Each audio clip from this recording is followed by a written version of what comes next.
ens mobilitzem demanant negociació a la Conselleria, negociació real d'aquesta futura llei d'educació, negociació en concret de les condicions laborals dels treballadors de l'ensenyament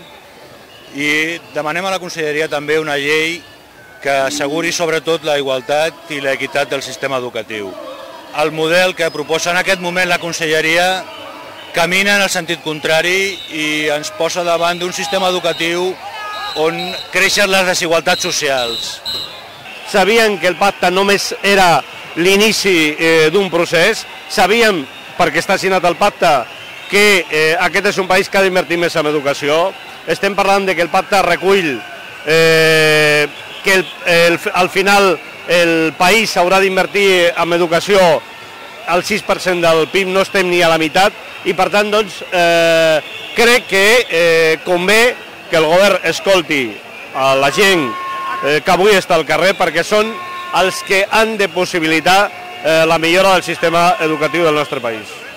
Bueno, el seguiment és massiu, tenint en compte sobretot que els serveis mínims imposen unes condicions més enllà del que mai s'havia fet i en aquests moments podem situar-la al voltant del 90% en la primària i del 80 o 70% a la secundària. Per tant, és un seguiment massiu. Fins i tot, més enllà de la vaga en els centres, el que és evident és que la manifestació recull, perquè gent que ha hagut de fer serveis mínims avui a les 12 o 12 i quart estarà aquí,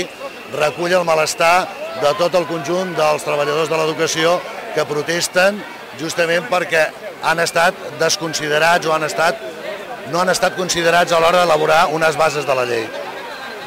Se ha perdido la democracia en los centros, que ya es lo que interesa a mucha gente, y bueno, por una cuestión por la que estamos todos aquí, por respeto y dignidad y por conseguir de nuevo que la enseñanza pública sea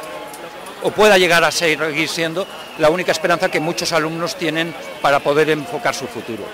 Esperem que prenguin bona nota d'aquesta vaga, d'aquesta manifestació massiva en contra d'un document de bases que no ha estat consultat, que no s'ha debatut amb la comunitat educativa, amb les federacions de pares i mares, amb els municipis i amb els sindicats. Per tant, el que demanem és que el conseller prengui bona nota, converteixi aquest document de bases en un document pel debat,